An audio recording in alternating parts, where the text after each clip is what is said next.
சென்னை வேளச்சேரியில் மது போதையில் சாலையில் தேங்கியிருந்த கழிவுநீரில் துணி துவைத்து வாகனங்களை மறித்து அடாவடி செய்த மதுபிரியர். கோவிலுக்கு அருகாமையிலேயே மதுபான கடை செயல்படுவதால் குடித்துவிட்டு அடாவடி செய்யும் நபர்களால் பொதுமக்கள் வேதனை. சென்னை வேளச்சேரி குருநானக் சாலையில் பழைமையான மருந்தீஸ்வரர் கோவில் உள்ளது. இங்கு தினமும் நூற்றுக்கணக்கான பொதுமக்கள் வந்து செல்கின்றனர். அதே சாலையில் கோவிலை ஒட்டியவாறு மதுபாருடன் உடைய அரசு மதுபான கடை ஒன்று இயங்கி வருகிறது. இங்கு மது அருந்த வரும் நபர்கள் ஒரு சிலர் குடித்த பாட்டில்களை கோவில் குளத்தின் மீதே வைத்து அருந்துவதால் அங்கு வரும் ஆன்மீகவாதிகள் முகம் சுளிக்கும் நிலை ஏற்பட்டுள்ளது.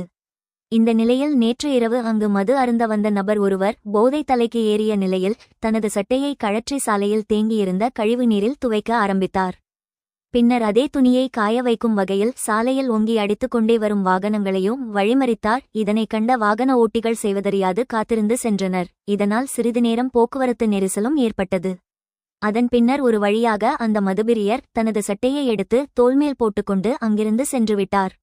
இதனால் அப்பகுதியில் சிறிது நேரம் பரபரப்புடன் காணப்பட்டது. இந்த நிகழ்வு ஒரு சிலருக்கு நகைப்பை ஏற்படுத்தினாலும் பலர் பெரும் அவதிக்குள்ளாகினர். மேலும் சாலையில் அமைந்துள்ள இந்த மதுபான கடைக்கு வரும் நபர்கள் சாலையிலேயே வாகனத்தை நிறுத்துவதால் அடிக்கடி கடும் போக்குவரத்து நெரிசலும் ஏற்படுவதாக குற்றம் சாட்டுகின்றனர்.